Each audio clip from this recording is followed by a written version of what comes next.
El Evangelio, tal y como lo explica la Biblia, no es solamente un ejercicio intelectual, no es solamente un buen propósito que te vas a plantear como año nuevo.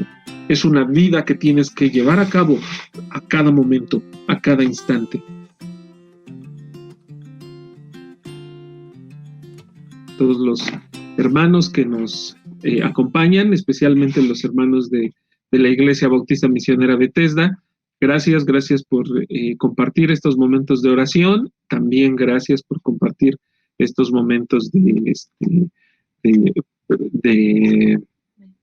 meditación de la palabra de nuestro Dios.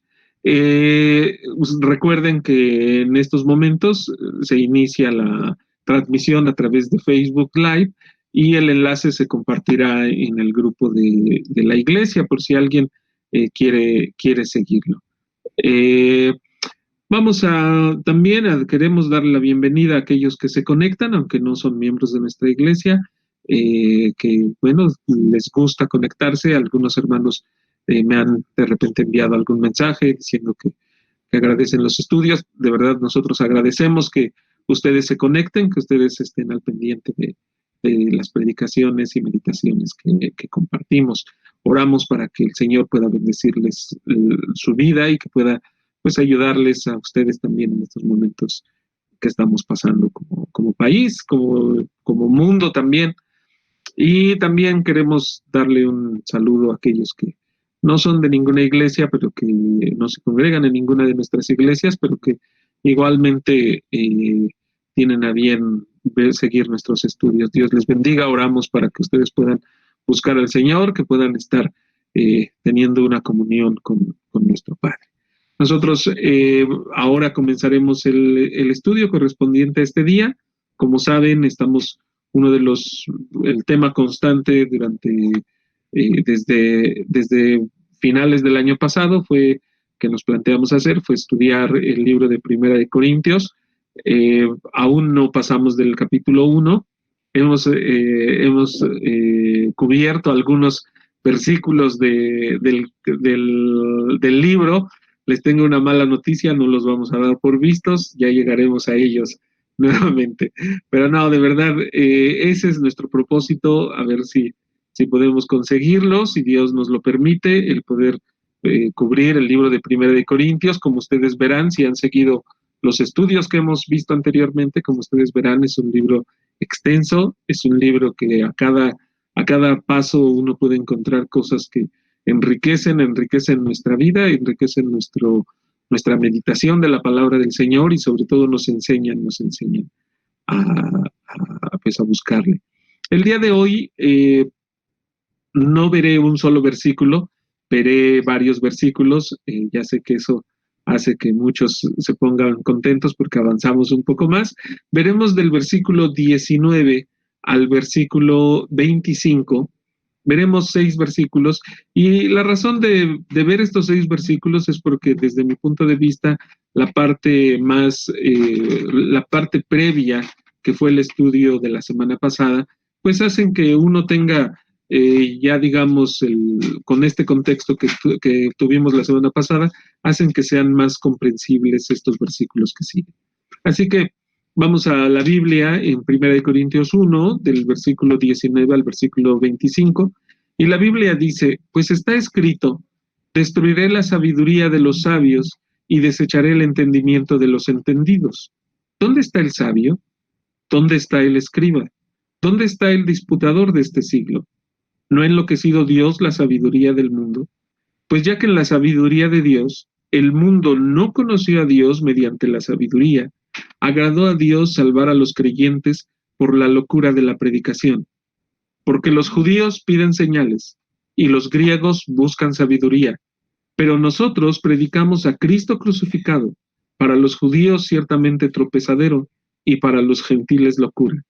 Mas para los llamados así judíos como griegos, Cristo, poder de Dios y sabiduría de Dios, porque lo insensato de Dios es más sabio que los hombres, y lo débil de Dios es más fuerte que los hombres. Vamos a orar. Bendito Dios, te agradecemos la oportunidad de estudiar tu palabra, la oportunidad de compartir tu palabra. Gracias, Señor, porque tienes a bien que nosotros podamos hacerlo, que podamos muchos de nosotros estar bien, otros también sabemos que están pasando por enfermedad en estos momentos. Queremos pedirte por todos aquellos que están enfermos, Señor, que tú seas con ellos, los fortalezcas, y Padre, que en este momento podamos estar concentrados en aprender, en analizar tu palabra, y sobre todo, Padre, no solamente en escuchar, Señor, sino también en practicarla. Gracias, Señor, por este día, gracias por cada uno de los hermanos a los que llegará esta meditación, y todas aquellas personas que aunque no sean hijas tuyas también.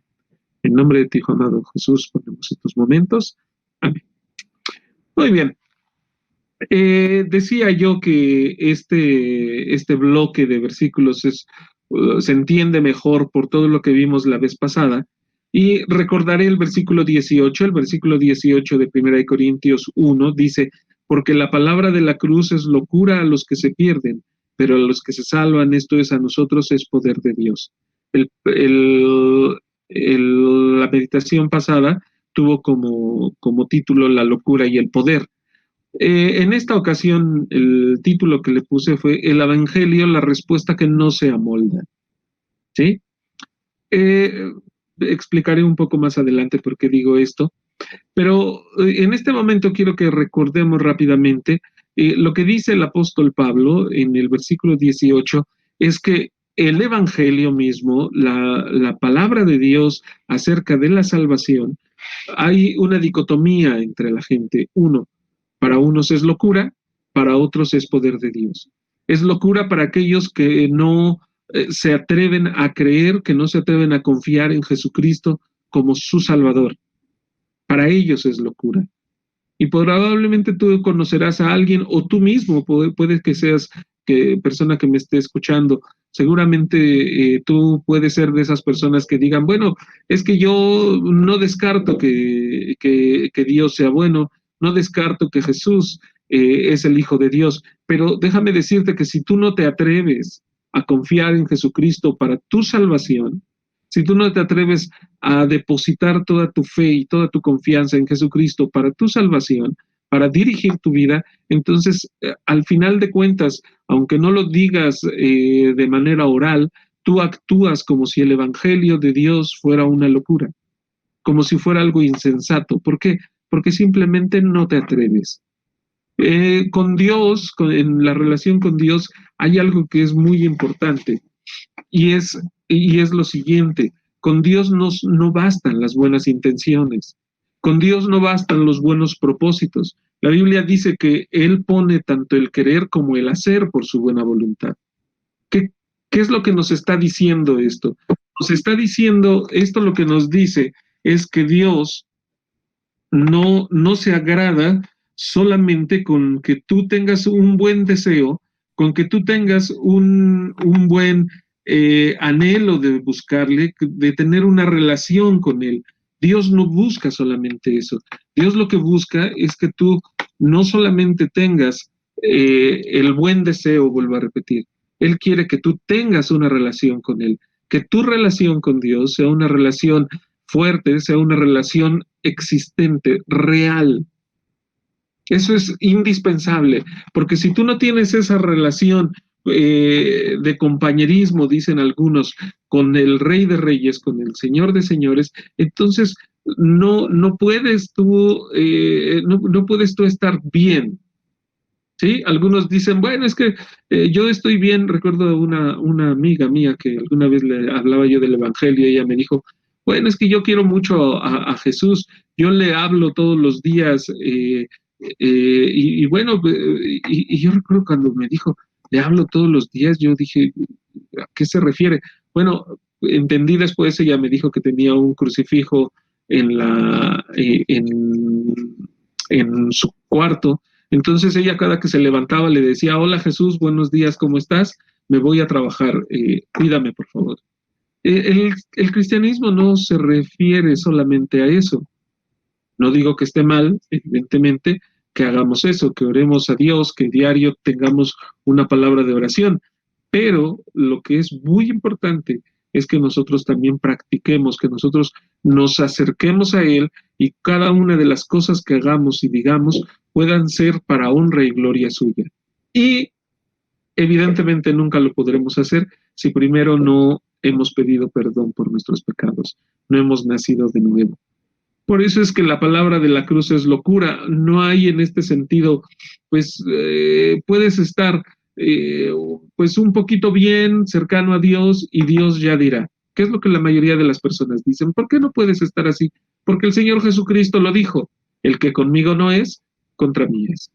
Una de las características más importantes del Evangelio es que el Evangelio es muy radical. El Señor Jesucristo, su predicación fue muy radical y no deja lugar a posiciones, a medias tintas, decimos de manera coloquial, no deja lugar a personas neutrales. El Señor Jesucristo lo dijo muy claro, el que conmigo no es, contra mí es. La locura o el poder, decíamos la semana pasada. Hoy decimos el Evangelio, la respuesta que no se amolda. ¿Por qué? Porque fíjate lo que dice el versículo 18, pues está escrito, destruiré la sabiduría de los sabios y desecharé el entendimiento de los entendidos.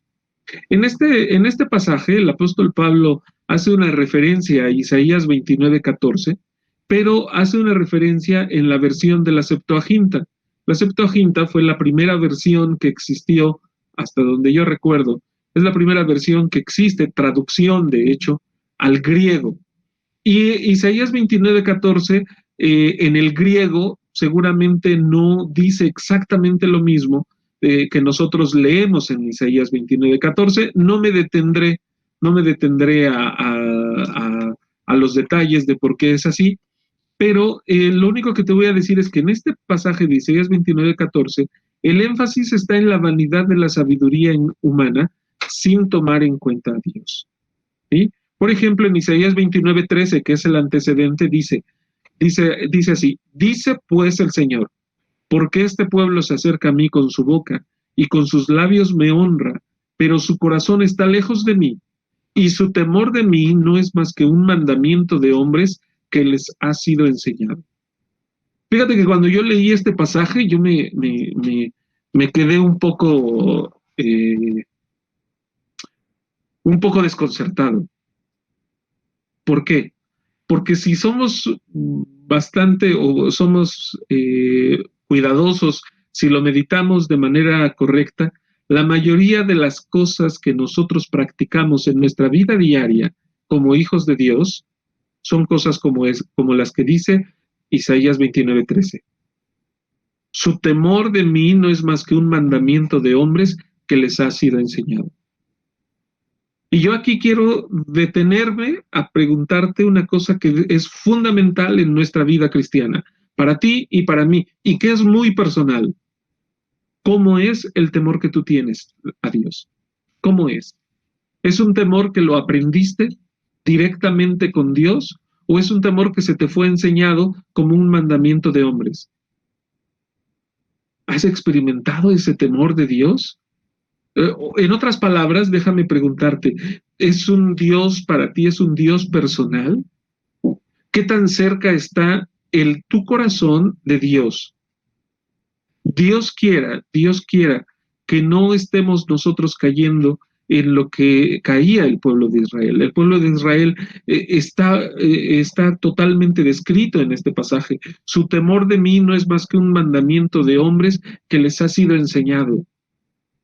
De verdad, yo tengo mucho temor porque a veces, y siempre tengo este temor presente, porque a veces cuando somos pastores podemos enseñar solamente mandamientos de hombres y no mandamientos de Dios, no me explico. A veces podemos empezar a enseñar y enseñarle a los hermanos los temores y mandatos que a mí me agradan, de cosas que a mí me agradan, de cosas que yo tengo preferencia.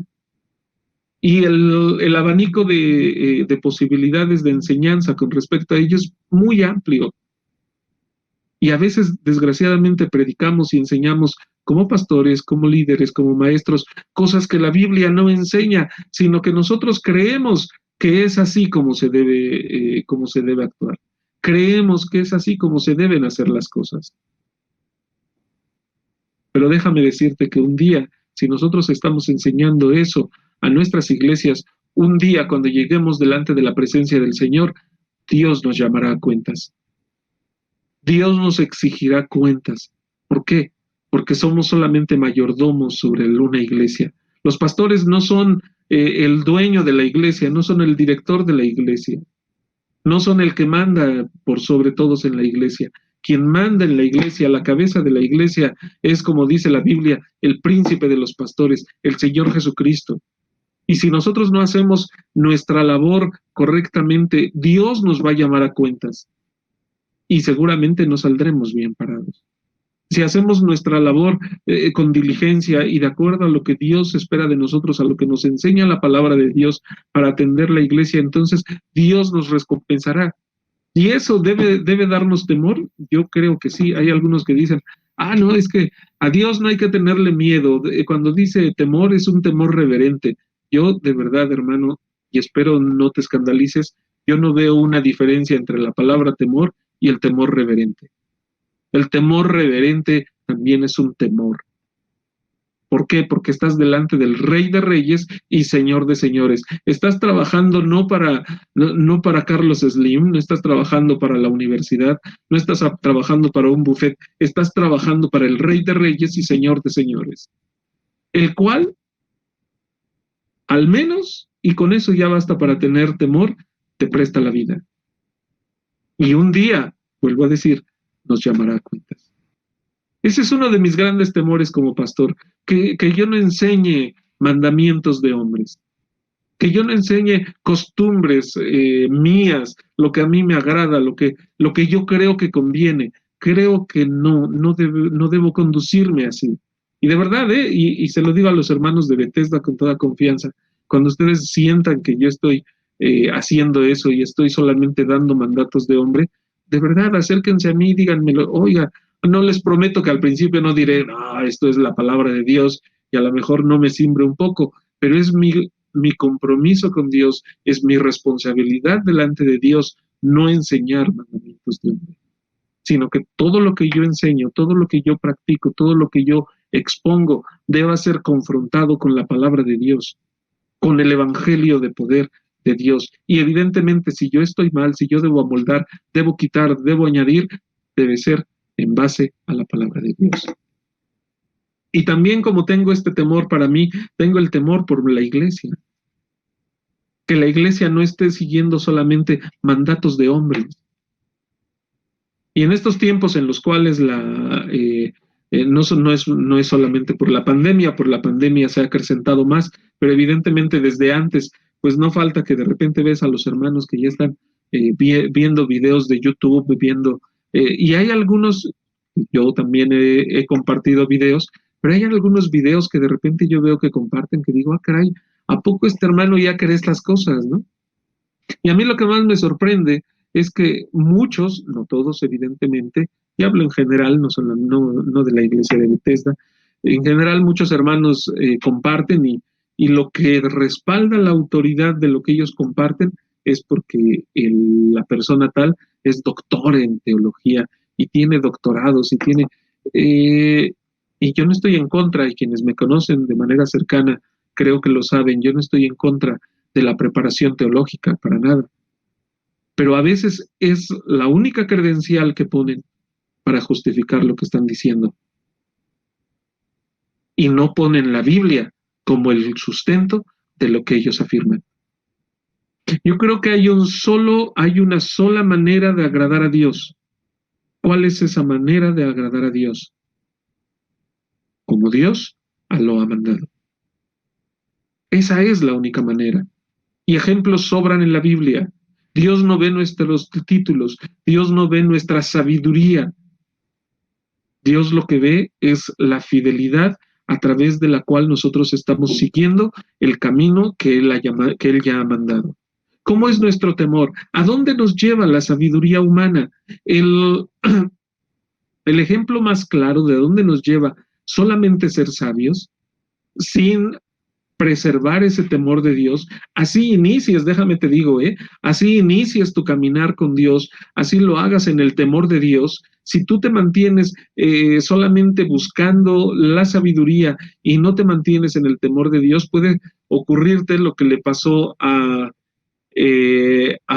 rey Salomón. Eclesiastés 1 del 12 al 18, lo voy a leer como he estado exponiendo de manera más o menos extensa, no explicaré mucho, pero solo quiero leerlo para que veas a dónde nos lleva la sabiduría humana. Dice el versículo 12 de Eclesiastés, dice, yo el predicador fui rey sobre Israel en Jerusalén, y di mi corazón a inquirir y a buscar con sabiduría sobre todo lo que se hace debajo del cielo.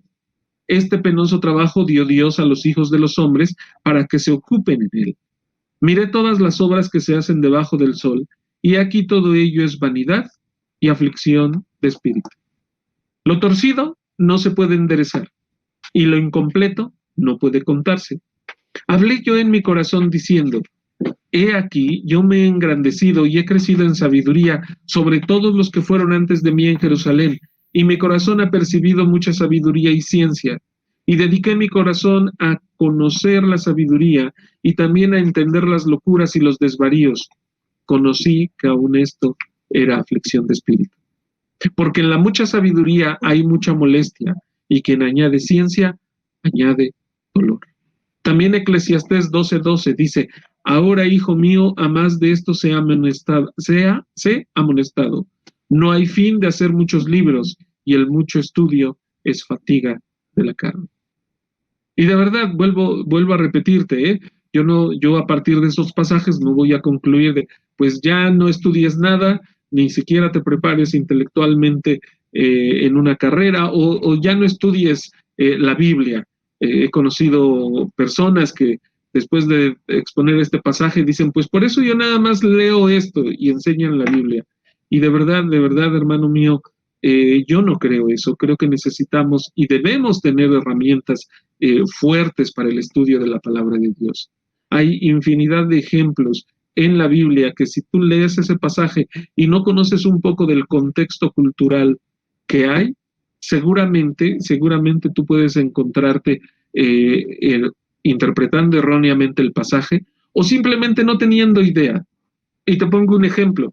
Cuando cuando el rey David, en ese momento perseguido por el rey Salomón, está dentro de una cueva, dice la Biblia que el rey Saúl entra a esa cueva. Dice que David está escondido ahí con sus hombres y él entra a esa cueva. Y en el texto, al menos en Reina Valera 1960, dice, y Salomón entró a cubrirse los pies a la cueva. Perdón, y Salomón no, y Saúl. Dice, Saúl entró a cubrirse los pies. Y uno cuando lee esa expresión, uno dice, ¿y de qué habla? ¿Qué es cubrirse los pies? Cuando uno entiende un poco más del contexto, cubrirse los pies, esos hombres en esa cultura usaban túnicas, que eran una especie de faldones. Entonces, cuando ellos hacían del baño, tenían que inclinarse, así como nosotros, evidentemente no había excusados, y entonces ellos tenían que inclinarse, tenían que ponerse en cuclillas. Su vestido les cubría los pies. Entonces, una manera, nosotros incluso usamos todas estas expresiones que no decimos directamente la persona, no lo diré porque en español de México nos sentimos muy mal. Si fuera en España lo diría tal cual. En España no tiene ningún problema en decirlo y no es una manera grosera, es la acción. Nosotros decimos, es que fue al baño. Es que fue a hacer popol, decimos de los niños, ¿no? Usamos, si no recuerdo mal, el nombre técnico son eufemismos. Decimos una cosa que no es literalmente lo que queremos decir, pero todos nos entienden. ¿Por qué? Porque tenemos esa misma clave, digamos, de eufemismos. En este caso, cuando se dice que Saúl entró a cubrirse los pies, nosotros diríamos, fue a hacer popó, fue a hacer del baño. Eso es lo que entró a hacer el rey Saúl. Y por eso no se dio cuenta cuando David fue y le cortó un pedazo de la túnica. Y por eso le decían que estaba indefenso. Y por eso, cuando tú lees estos pasajes, pues entiendes un poco más todo el contexto, ¿no? Pero si tú no sabes qué es cubrirse los pies, seguramente estarás perdido en cuanto a saber qué es lo que ocurrió y qué tan fuerte fue la tentación del rey David, en ese momento el perseguido David, de matar a Saúl. ¿Por qué les digo esto? Porque yo estoy convencido que para leer la Biblia, para entenderla de manera cabal, de manera importante, necesitamos estudiar, no solamente en nuestra Biblia, sino también al menos un diccionario, al menos un curso de costumbres bíblicas, cosas de estas que nos ayudan a entender la palabra de Dios. Dicho esto, dicho esto, también les he de decir, si solamente nos dedicamos a acumular sabiduría y nos olvidamos del temor de Dios, mal vamos. Así sean 80 años en un seminario, así sea un doctorado en letras bíblicas, en letras muertas, en Biblia y en no sé cuántas especialidades hay. Si no hay temor de Dios, mal vamos. Yo pienso, por ejemplo, en los fariseos. Los fariseos conocían de la palabra de Dios, seguro, por supuesto. Si no recuerdo mal, era 12 años, es cuando celebraban la mayoría de edad, creo que ahora se le llaman Bar Mitzvah, entre los mismos judíos, tenían ellos ya que saberse la ley completamente.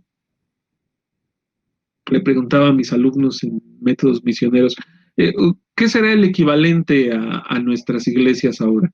Y alguien me decía, bueno, cuando es el equivalente a, por ejemplo, alguien que nace en el Evangelio, crece en el Evangelio, pues estudia la Biblia desde pequeño y le digo, pues, bueno, por un lado sí, con la única diferencia que llegando a los 12 años empezaba la vida religiosa de los judíos, le decía yo, y en nuestras iglesias a los 12 años, nuestros adolescentes están buscando huir de la iglesia. Esa es la única diferencia, que es una diferencia grandísima. Ellos a los 12 años tenían un conocimiento de la Biblia durísimo, grande, y apenas empezaban, porque posteriormente las escuelas rabínicas eran más fuertes. ¿Es buena la sabiduría? Por supuesto. ¿Es buena la sabiduría sola? No. Debe llevar el componente del temor de Dios. ¿Dónde está la sabiduría de los sabios? Está destruida.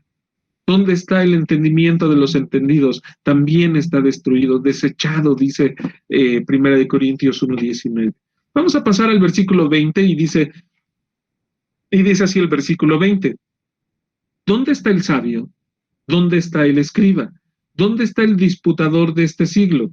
¿No ha enloquecido Dios la sabiduría del mundo? Cuando dice sabio, se refiere, usa la palabra, se me olvidó ahora la palabra, un momento, y no la anoté, perdón. Pero leía yo que cuando habla de sabio, no se refiere a una sabiduría como, como, como nos la presenta en el libro de Proverbios. En el libro de Proverbios es todo un canto a la sabiduría, pero no es un canto a la sabiduría y una exposición de la sabiduría teórica, sino es una sabiduría práctica, cómo conducirte en el día a día en tus diferentes circunstancias y relaciones con las personas. En esta palabra, en el griego, cuando se traduce sabio, ¿dónde está el sabio? Se refiere a una sabiduría meramente intelectual, lo cual a nosotros nos llevaría a pensar, fíjate, está hablando de los sabios intelectualmente, está hablando de aquellos que conocían la palabra de Dios, vuelvo a repetir, y el ejemplo será recurrente, los fariseos que tenían mucho conocimiento de la palabra de Dios, pero que no practicaban lo que ellos mismos enseñaban. Y eso el Señor Jesucristo se lo dijo a sus discípulos. Cuando oigan, no hagan lo que ellos hacen, escuchen lo que ellos enseñan, redirigiéndose a los fariseos, pero no hagan lo que ellos hacen, porque ellos ponen cargas en los demás que ellos no se atreven a cargar. ¿Sí? Estoy juntando varios pasajes, pero todos van en la misma idea, en la misma idea que es la siguiente: ellos solamente son teóricos, ellos no entran a cargar, ellos no entran a practicar. Esa es la gran recriminación que les hace el Señor Jesús. Pocas veces veo yo que el Señor Jesús, y de hecho ahora de memoria no recuerdo una, en la cual el Señor Jesús le recrimine a los fariseos su teología. El Señor Jesús no les recrimina su teología. El Señor Jesús está de acuerdo. En lo que el Señor Jesús les recrimina es que no practican, es que no hacen. Y eso va íntimamente ligado contigo y conmigo. Si nosotros no estamos practicando lo que predicamos, vuelvo a decir, si nosotros no estamos practicando lo que predicamos, entonces tú y yo somos al menos como los fariseos. Y a veces, tristemente, incluso mucho más ignorantes. Porque todavía criticamos a los fariseos, y yo he escuchado hermanos que dicen, es que esos fariseos, ¿cómo es posible que no entendieron que era el Señor Jesús? Nosotros que sabemos que es el Señor Jesús, a veces deliberadamente actuamos en contra de lo que Él nos enseña, de lo que Él nos manda. Por eso no debemos ser tan ligeros en en hacer juicios hacia los demás. Debemos tener cuidado. Esta lista, el sabio se refiere a esto. ¿Dónde está el escriba? El escriba también era un erudito en la palabra de Dios. ¿Dónde está? Después dice, ¿dónde está el disputador de este siglo? Cuando habla del disputador de este siglo, se refiere, leí algún comentario, decía que se refiere más a las personas que en ese tiempo eran había mucho más, seguro que los hay ahora, pero era algo que distinguía a los griegos. Si ustedes recuerdan, cuando el apóstol Pablo fue a Atenas, lo llevaron al aerópago cuando escucharon que él estaba, predicaron y dijeron, a ver, ¿qué nos va a enseñar? Y dice la Biblia, en Hechos, cuando habla de este episodio, dice, porque estos hombres no hallaban otro placer más grande, estoy citando de memoria, más que escuchar nuevas cosas, nuevas ideas, nuevas doctrinas. Se refiere a una actitud que da la filosofía griega, déjenme decirlo así, que distinguía a la filosofía griega, que era entablar discusiones. El disputador de este siglo es alguien que cree que tiene la razón y dice, pues con cualquiera voy a discutir. ¿Sí? Ahora, esto es un problema.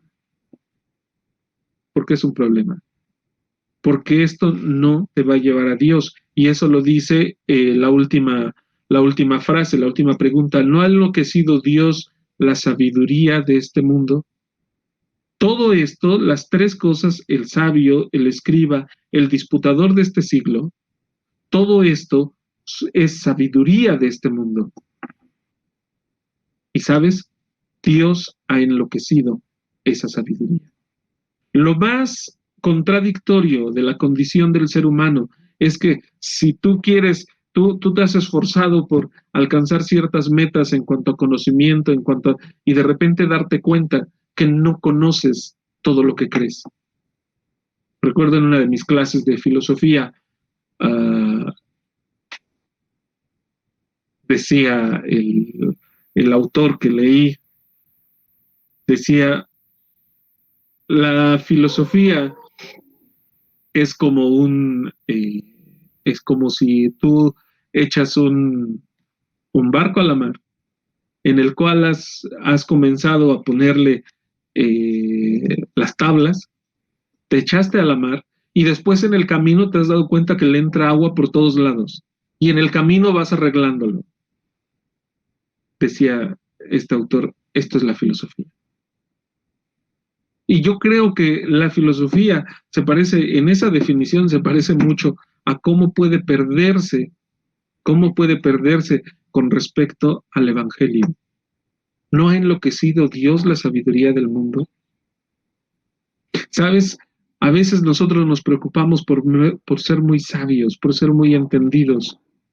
Todo eso para tú llegar delante de Dios, para agradarle, para tener un encuentro personal con Dios, una relación con Dios, ¿sabes qué? Hay un momento en el que tú tienes que abandonar todo esto.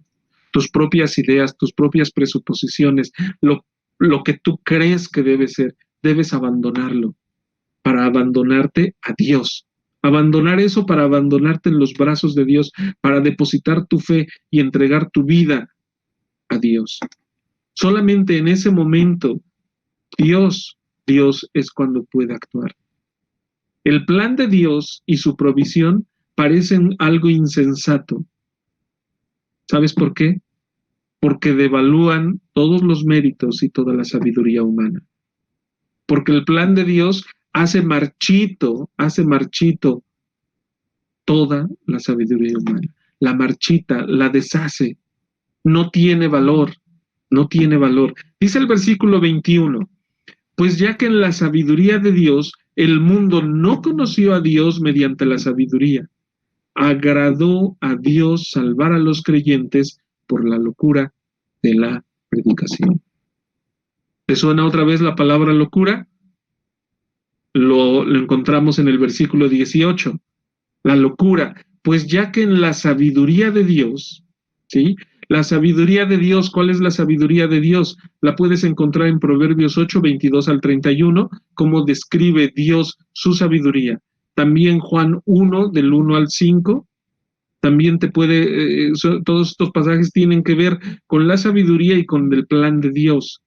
Y todo eso, déjame decirte, para un griego, para un estudioso, para alguien que se consideraba erudito, era bastante inaceptable.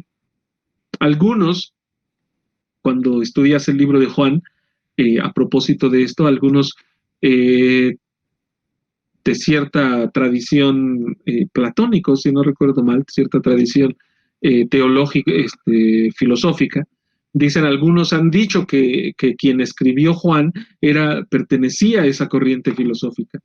Pero fíjate que todo va muy bien cuando empieza el Evangelio de Juan. En el principio era el verbo y el verbo era con Dios y el verbo era Dios. Alguien de esta escuela diría, eso es lo que yo enseño. El problema es cuando llega y dice, y aquel verbo fue hecho carne. Eso era un golpe durísimo a esta tradición filosófica, porque para ellos era imposible pensar que algo etéreo, algo perfecto, pudiera vestirse de imperfección y convivir, bajar de su nivel a convivir con algo imperfecto. ¿Recuerdas el título que te dije de este mensaje? El Evangelio, la respuesta que no se amolda. El Evangelio no se amoldaba al conocimiento intelectual de esos años. No lo hacía. Y debemos tener cuidado porque a veces, y es algo muy común, una tentación muy común, conforme tenemos una carrera, tenemos una especialidad y a veces queremos amoldar el Evangelio a nuestra especialidad. Y de repente yo escucho gente que dice, es que el primer psicólogo fue el Señor Jesucristo.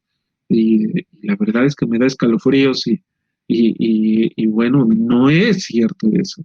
El Señor Jesucristo no fue filósofo, no fue psicólogo, no fue, he de decirlo también, ni siquiera fue matemático. El Señor Jesucristo fue el Rey de Reyes, Dios mismo andando en esta tierra. Y nosotros no podemos entender su obra cabalmente con herramientas humanas. Tenemos que entenderla por fe. Pues ya que en la sabiduría de Dios el mundo no conoció a Dios mediante la sabiduría. Lo que quiere decir es esto: Dios dispuso que el hombre no lo conociera a través de la sabiduría. Lo repito, Dios dispuso que el hombre no lo conociera a él a través de la sabiduría. Por eso, de repente, las corrientes teológicas, aunque yo simpatizo con una, siempre me dan así como miedito, ¿no? Porque cada corriente teológica al final es una elaboración humana, con todo y que ellos quieren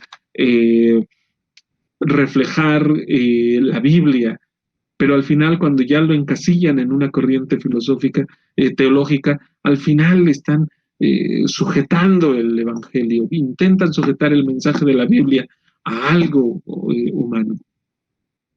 Por eso simpatizo más con aquellos que dicen, mira, las corrientes teológicas dicen esto, dicen lo otro. Yo prefiero creer lo que dice la Biblia.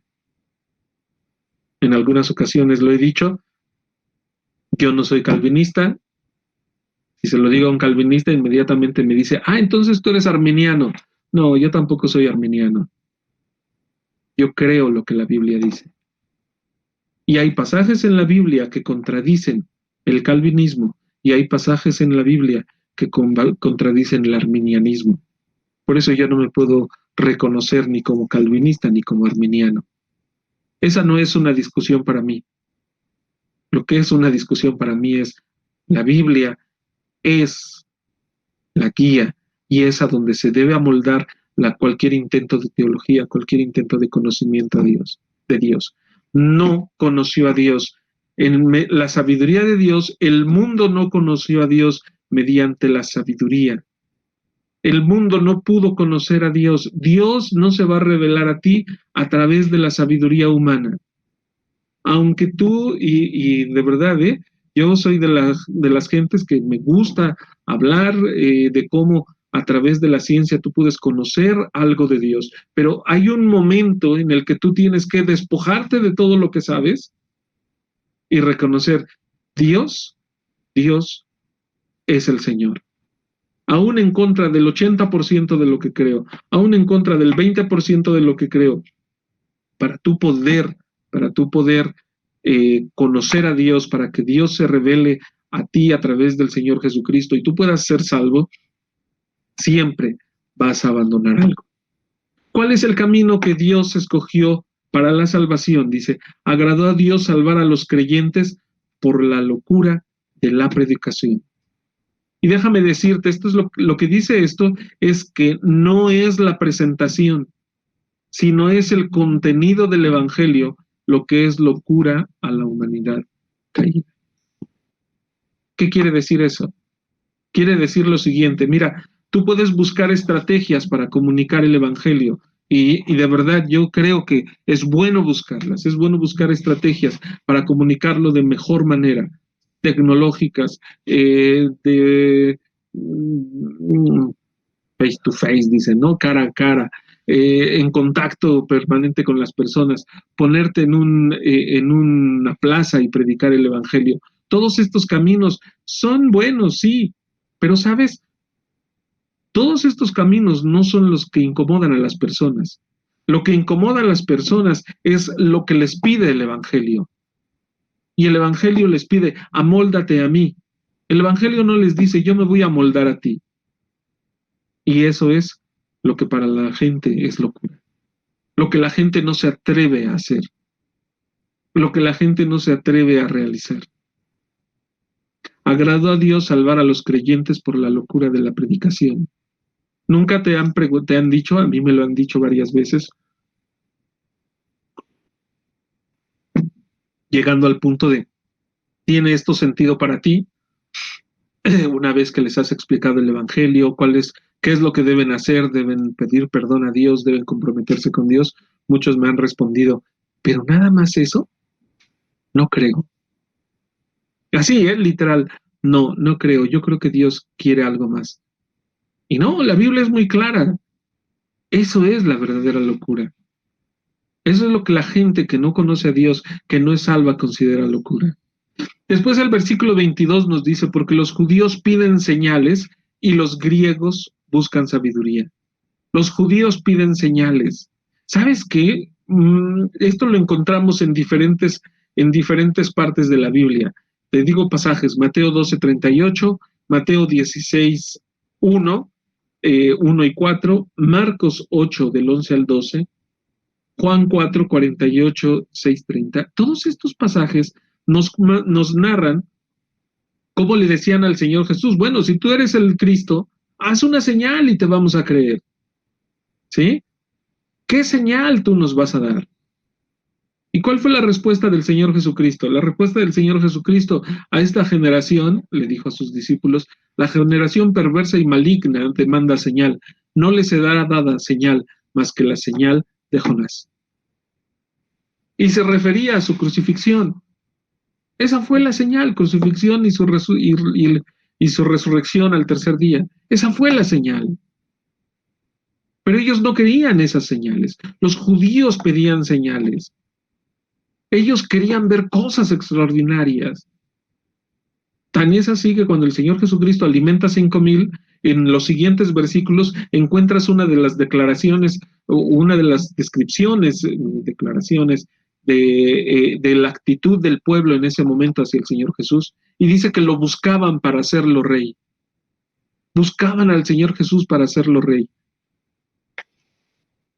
Y a mí lo que me sorprende y me agrada del Señor Jesús es que la siguiente frase es, y él, hablando del Señor Jesús, se escondía de ellos.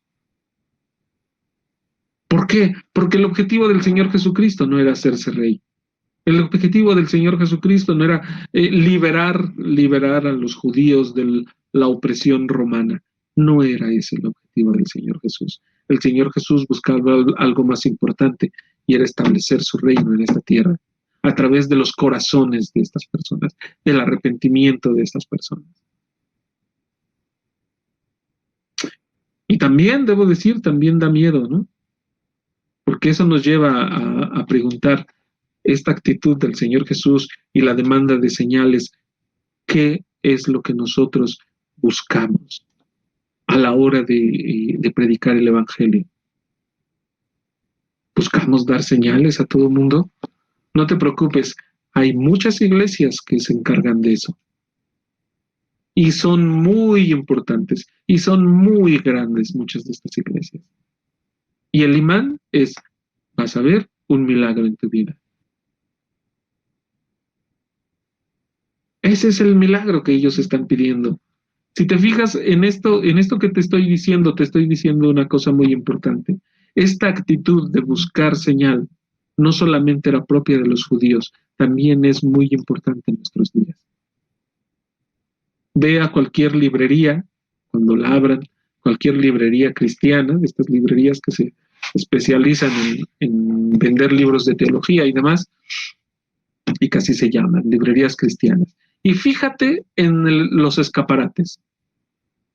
Y muchos estarán hablando de milagros, muchos estarán hablando de cosas, señales de parte de Dios. Muchas. De hecho, yo me atrevería a decirte, al menos la mitad de los libros que tú puedes encontrar ahí, te van a hablar de señales maravillosas, de cosas extraordinarias que Dios hace a través de hombres, a través de personas. No es casual que los judíos, que ahora se pidan señales, si desde el tiempo del apóstol Pablo, desde el tiempo del Señor Jesús, los judíos pedían señales. Y el día de hoy es evidentemente cierto. Y ya que te invité a hacer este ejercicio de ir a la librería, déjame decirte que la mitad, vuelvo a repetir, la mitad tendrán libros que hablarán de señales. Y déjame decirte que la otra mitad estará llena de libros de aquellos que enseñan sabiduría. Y estará lleno de doctores y estará lleno de gente muy docta que te habla de la palabra de Dios. Y desgraciadamente muchos de ellos lo que hacen es intentar amoldar la Biblia a la teología que ellos tienen. Nuestra realidad del día de hoy no es muy diferente a la que vivía el apóstol Pablo. El apóstol Pablo dice, los judíos piden señales, los griegos buscan sabiduría. Los griegos querían conocer más. ¿Sí? El ejemplo muy claro es Éfeso. Buscaban sabiduría. ¿Qué es lo que quiere decir? ¿Qué es lo que está diciendo? El día de hoy muchos buscan sabiduría. Y ese es el gancho con el cual nos bombardean de muchísimas cosas. Y he de decirlo, ¿no? Nuestras librerías están llenas a reventar de autores calvinistas que pertenecen a un sistema teológico y que lo que han intentado hacer es amoldar la Biblia a ese sistema teológico. Hace muchos años, bueno, a lo mejor no tantos, a lo mejor unos 5 o 6 años, platicaba con un pastor y él me decía qué opinaba yo del calvinismo. En ese momento creo que ya empezaba el boom muy fuerte de autores. Y yo le decía, hermano, yo creo que estamos como en los tiempos del apóstol Pablo. Y le citaba yo este pasaje. Le decía yo, estamos justo en ese momento. El apóstol Pablo decía, los judíos piden señales y los griegos buscan sabiduría. Le decía yo, tenemos las iglesias carismáticas a reventar, exhibiendo según ellos el poder de Dios. Y también tenemos a todos esta corriente de gente que sabe mucho, no voy a decir que no sepan mucho, pero que lo único que hacen es estar buscando sabiduría humana, que están, déjame decírtelo así, están intelectualizando el Evangelio. Y ese es el argumento más fuerte. Si tú quitas el argumento, es que es doctor en teología, es que es... no verás mucha Biblia. Y le decía yo el siguiente pasaje, le decía, creo que el día de hoy nosotros, como hijos de Dios, lo que debemos hacer es lo que dice el versículo 23, pero nosotros predicamos a Cristo crucificado, para los judíos ciertamente tropezadero y para los gentiles locura. Esa debe ser nuestra actitud hoy en día. Esa debe ser nuestra predicación en este día. El día de hoy, no mañana, no pasado mañana, este día, estos son tiempos en los que nosotros debemos hacer énfasis en ello. No en predicar de señales, no en predicar en, ¿cómo se llama?, sabiduría. Si fuera así, pues entonces, vámonos, yo soy el primero que me afilio a una iglesia carismática. ¿Qué hacemos aquí? Si nos vamos a moldar a lo que el mundo pide. O nos vamos a hacer sabios, vamos a buscar sabiduría. Venga, pues hagámonos de una iglesia de estas. ¿Qué es lo que nosotros tenemos que hacer si nosotros tenemos temor de Dios y si nosotros nos decimos que somos bíblicos? Tenemos que predicar el Evangelio tal y como está en la palabra de Dios. Y déjame decirte una cosa, el Evangelio tal y como lo explica la Biblia no es solamente un ejercicio intelectual, no es solamente un buen propósito que te vas a plantear como año nuevo. Es una vida que tienes que llevar a cabo a cada momento, a cada instante. Pero nosotros predicamos a Cristo crucificado, para los judíos ciertamente tropezadero y para los gentiles locura. Ese debe ser el centro de nuestra predicación. Y déjame decirte, por eso el título de esta predicación. El Evangelio, el mensaje que no se amolda. El Evangelio, la verdad del Evangelio no se van a amoldar al momento filosófico, al momento de necesidad que haya en un momento dado de la historia. El Evangelio no va a ser amoldado. El ser humano es el que se debe amoldar al Evangelio. Nosotros debemos ajustar nuestra vida al Evangelio. Debemos ajustar nuestra manera de creer, nuestra manera de comportarnos, nuestro día a día lo debemos amoldar al Evangelio. Debemos predicar a Cristo crucificado. Y no te extrañe que para muchos será nuevamente tropezadero y para otros será locura.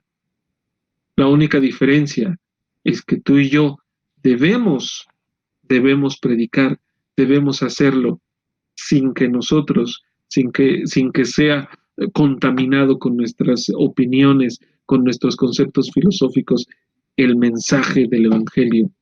El Señor Jesucristo, a través de la crucifixión, murió por nosotros, selló nuestra salvación. Es la señal de nuestra salvación, la única señal que nosotros podemos dar que sea efectiva es el sacrificio que Jesucristo hizo por nosotros. La única sabiduría que podemos nosotros predicar, dar, es la sabiduría de Dios. Fíjense lo que dice Gálatas 5:11. Y yo, hermanos, si aún predico la circuncisión, ¿por qué padezco persecución todavía? En tal caso, ¿se ha quitado el tropiezo de la cruz? Los judíos rechazaban como un tropiezo la cruz, a Jesucristo crucificado, no solamente porque ellos lo hubieran crucificado, sino porque de acuerdo a la ley, quien era colgado en un madero era maldito. El Señor Jesús se hizo maldito por nosotros. Hay un canto muy bonito que a mí me gusta mucho. Saliendo del pretorio, creo que se llama el pretorio, y empieza, canta muy bonito la persona con la que escuché, Ruth Ríos, creo que se llama la versión que yo escuché, y empieza a decir, saliendo del pretorio, marcha una procesión, y llega una frase en la canción que dice que uno de los guardias exclama con un grito cuando el Señor Jesús cae, lo latiguea y exclama con un grito, levántate maldito. Y el coro dice, no, no puede ser maldito aquel que en su dolor nos trajo salvación y dicen las cosas muy bonitas, pero déjame decirte que en realidad, aunque me gusta mucho ese canto, dice una mentira. El Señor Jesucristo se hizo maldito por ti y por mí. El Señor Jesucristo fue colgado en una cruz y quien era colgado en un madero era maldito. El Señor Jesucristo sí era maldito. Fue maldito. Se hizo maldito. Aunque no se oiga bien, aunque nos choque escucharlo, pero se hizo maldito por ti y por mí. Y aunque se oiga muy bonito el canto de Ruth Ríos, ya le hice yo promoción al canto, vuelvo a decir, me sigue gustando el canto, pero un día analizando su letra dije, híjole, el Señor Jesús sí se hizo maldito. Versículo 23 de Deuteronomio 21 dice, te leo este pasaje, no dejaréis que su cuerpo pase la noche sobre el madero, sin falta lo enterrarás el mismo día, porque maldito por Dios es el colgado, y no contaminarás tu tierra que Jehová tu Dios te da por heredad. Deuteronomio 21-23 dice claramente, maldito por Dios es el colgado, y no contaminarás la tierra que Jehová tu Dios te da por heredad. Alguien que era colgado en un madero, era maldito. Por eso un judío no podía, y que yo sepa hasta la fecha, le cuesta mucho trabajo aceptarlo. Por eso es un tropiezo la cruz de Cristo. Ellos esperaban que el Señor Jesucristo fuera un conquistador, esperaban que el Señor Jesucristo fuera alguien guerrero, materialmente hablando, pero no entendían. Ese era el tropezadero. Los griegos, ¿por qué para los griegos también era locura? Los griegos, vuelvo a decir, si ya que una deidad perfecta se tomara forma de hombre, se rebajara, ya era algo bastante inverosímil para ellos. Olvídate que ese alguien muriera y resucitara posteriormente. No era algo que encajara en los ideales filosóficos de los griegos en esos años. Algunos han intentado emparentar o decir que el evangelio, que el cristianismo es una copia de los cultos mistéricos. Los cultos mistéricos de la antigüedad hablaban de la muerte del Dios y su resurrección de ese Dios. Pero ninguno de estos cultos mistéricos hablaba exactamente como el evangelio habla. Por eso era tan complicado que ellos aceptaran el evangelio. ¿Qué es lo que tú y yo creemos? ¿Qué es lo que a ti y a mí nos impide amoldarnos a la verdad del evangelio? Debemos desechar todo eso. Formación religiosa, formación intelectual, ¿qué nos impide abandonarnos a Dios? A seguir el evangelio tal cual.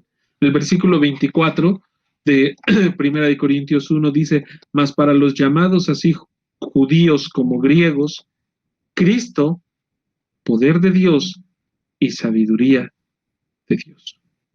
Cristo es el poder de Dios, Cristo es la sabiduría de Dios.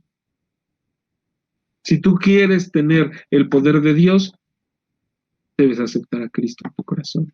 Debes tener una relación vibrante con el Señor. Si tú quieres ser sabio, necesitas tener al Señor Jesucristo también. Para los llamados, así judíos como griegos, fíjate que en esta parte, en este pasaje, la palabra que se traduce como llamados, kletos, en griego, también se puede traducir como invitado. Y yo había escuchado mucho este pasaje para inmediatamente dicen, es que es llamado, es que Dios lo predispuso así, ¿no? Yo no sé, tengo a lo mejor una obsesión con los calvinistas, pero ellos usan mucho estas cosas, ¿no? El llamado, pero no solamente se puede traducir como llamado, también como invitado, ¿sí? Aquellos invitados que aceptaron. Judíos como griegos. Me concentro en judíos como griegos. Tanto judíos como griegos. Nos quiere decir esto, que la salvación no está cerrada para ningún grupo humano. La salvación es para todos aquellos que humildemente quieran ser salvos. Ese es el misterio del Evangelio, uno de los tantos misterios del Evangelio, que fue escondido a todos, que Dios quería que todos llegaran al conocimiento del Señor Jesucristo. Y versículo 25 dice, porque lo insensato de Dios es más sabio que los hombres, y lo débil de Dios es más fuerte que los hombres. Dios sobresale e humilla la sabiduría de los hombres y la fortaleza de los hombres. Eso es lo que hace Dios. ¿Sí? La palabra insensato aparece diversas veces en la Biblia. Primera de Corintios 1:27 dice, sino que lo necio del mundo escogió Dios para avergonzar a los sabios y lo débil del mundo. El 1:25 es el que acabamos de leer y nos dice esta palabra, insensatos. Perdón, creo que no lo dije, pero en griego la palabra es moros. Y también es la que aparece en 1 Corintios 1:25, 1:27, que vuelvo a leer, sino que lo necio del mundo escogió Dios para avergonzar a los sabios y lo débil del mundo escogió Dios para avergonzar a lo fuerte. Déjenme tomar un poco de agua. 1 Corintios 3:18 también lo usa. Nadie se engaña a sí mismo. Si alguno entre vosotros se cree sabio en este siglo, hágase ignorante para que llegue a ser sabio. También es la palabra moros. 4:10 de 1 Corintios. Uy, estos están acumulando muchos para la contabilidad de 1 Corintios. Dice, nosotros somos insensatos por amor de Cristo, mas vosotros prudentes en Cristo, nosotros débiles, mas vosotros fuertes, vosotros honorables, mas nosotros despreciados.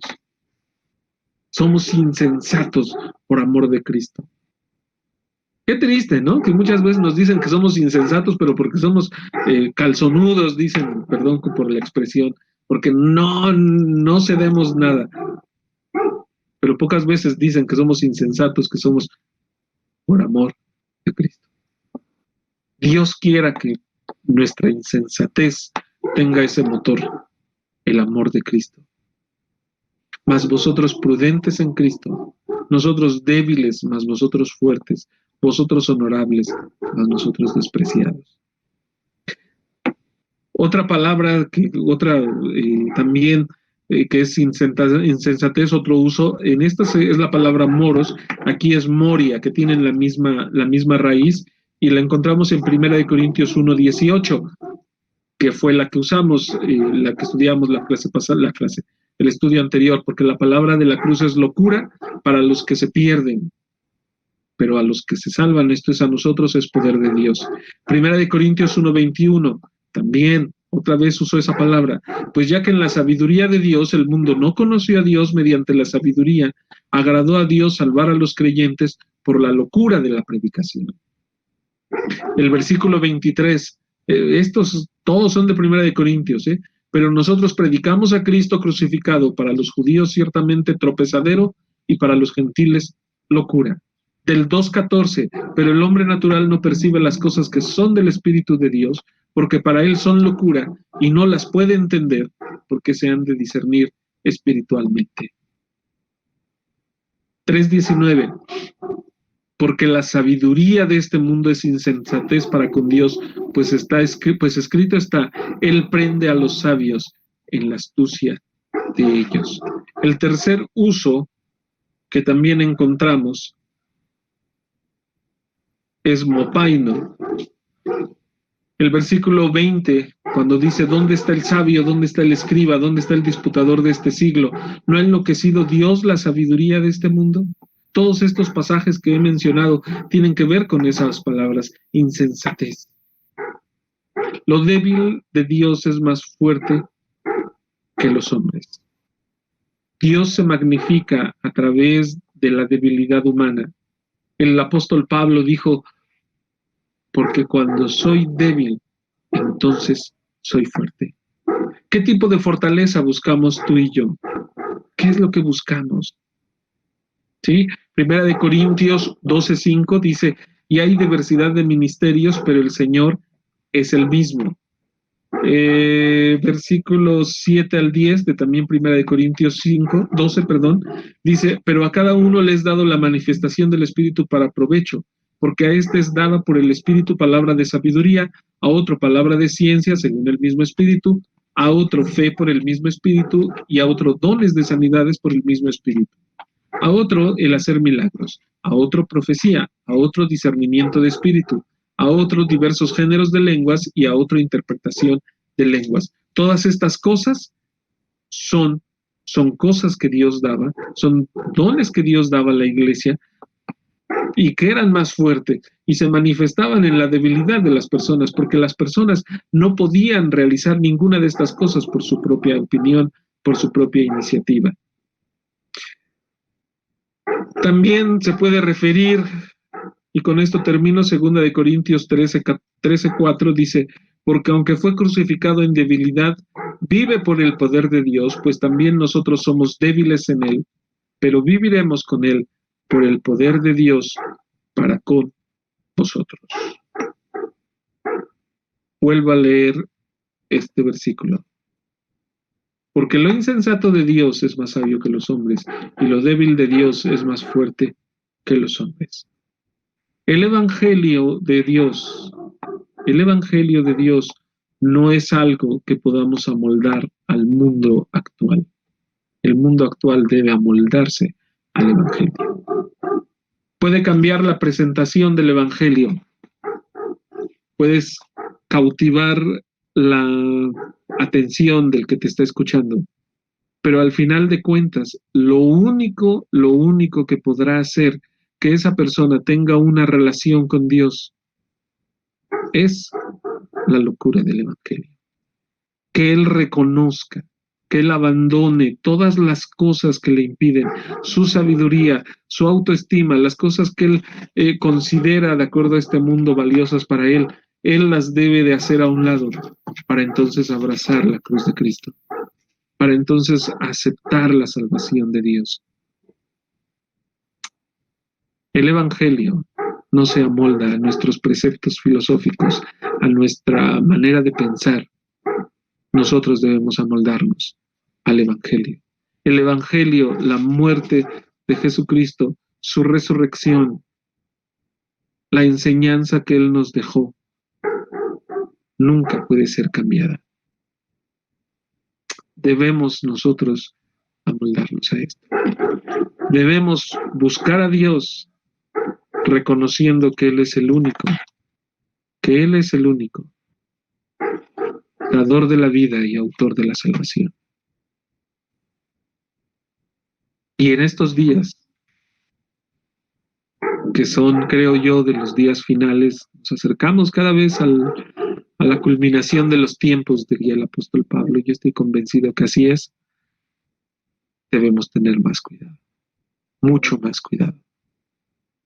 ¿Por qué? Porque la cantidad de enseñanzas, la cantidad de nuevas teologías, nuevas religiones, cada vez irán más en aumento, si es que eso se puede. Y seguramente se puede. Debemos tener cuidado. Y todo debemos cortarlo, debemos examinarlo a la luz de la palabra de Dios, no a la luz de una corriente filosófica, no a la luz de una corriente teológica, ni siquiera si son los más de mayor reputación. Todo debe ser filtrado por la palabra de Dios. La palabra de Dios es la regla. El evangelio de Dios es la regla. Dios nos dé sabiduría para ser fieles, así como muchos lo han sido, y les ha costado todo: sangre, persecución, la vida misma. Ojalá nosotros en estos días podamos ser dignos del evangelio, como dice la palabra de Dios. En el libro de Hebreos, cuando concluye lo que algunos llaman ¿cómo le llaman? La galería de los hombres de fe, el salón de la fama de los hombres de la fe. No sé, siempre me da curiosidad ese nombre, pero Algunos lo llaman así. A mí lo que más me impresiona no es todo lo que ellos hicieron, que da una lista de todo lo que hicieron. Lo que más me impresiona es cuando dice, y Dios no se avergonzaba de llamarse Dios de ellos. Esa frase, de verdad, toca mi corazón, porque de repente pienso yo, no voy a hablar de los demás, pienso yo, Dios en este momento se avergonzará de llamarse Dios mío. Y déjame decirte que tristemente concluyo que muchas veces Dios, cuando lo pienso, cuando lo medito, de verdad creo que Dios sí se avergüenza de llamarse Dios mío. Porque son tantas las cosas que dejo en mi vida, en las cuales no honro y glorifico a Dios, que sabes, lo único que puedo hacer cuando considero, cuando medito esto, es doblar mis rodillas y pedir perdón a Dios. Que ese sea nuestro objetivo, cada día, que Dios no se avergüence de llamarse Dios de nosotros. Que nosotros nos amoldemos al Evangelio, que dejemos de lado nuestras vidas, nuestros conocimientos, todo lo que nosotros creemos, que nos acerquemos a Dios con humildad, confiadamente al trono de la gracia. Ojalá podamos hacerlo. Evidentemente nos surge más en tiempos como estos. Vamos a ver. Gracias, Señor, porque tu palabra, Padre, es como una espada de dos filos, Señor. Nos enseña, nos reta, nos desafía. Perdona, Señor, porque la mayoría de las veces, no hablo por los demás, hablo por mí, la mayoría de las veces minimizo ese reto, minimizo esa exigencia de tu evangelio. Perdóname, Señor. Perdona, Padre, mi vida, perdona mi corazón, que soy ante ti, Señor. No soy nada y además de eso me equivoco constantemente. Permite, Padre, que tu evangelio no sea avergonzado por mi persona. Y perdóname por las veces que lo ha sido hecho, que ha sido avergonzado. Padre, ten misericordia. Que esa locura de la cruz no sea locura. Que este día me levante juntamente con mis hermanos, con el deseo y el anhelo de levantar la cruz de Cristo. No como símbolo solamente de tu muerte, de tu Hijo Jesucristo, sino como símbolo, Padre, de la muerte y de la salvación que nos diste a través de ello. Que la cruz, Padre, de Cristo no sea tropiezo para nosotros. Todo lo contrario.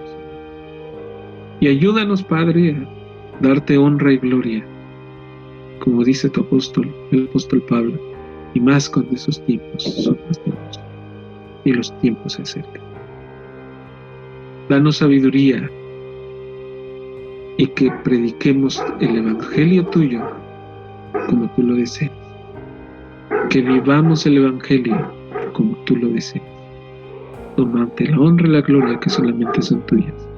En el nombre de tu Hijo amado Jesús. Amén. Muchas gracias a todos aquellos que nos distinguen con su atención.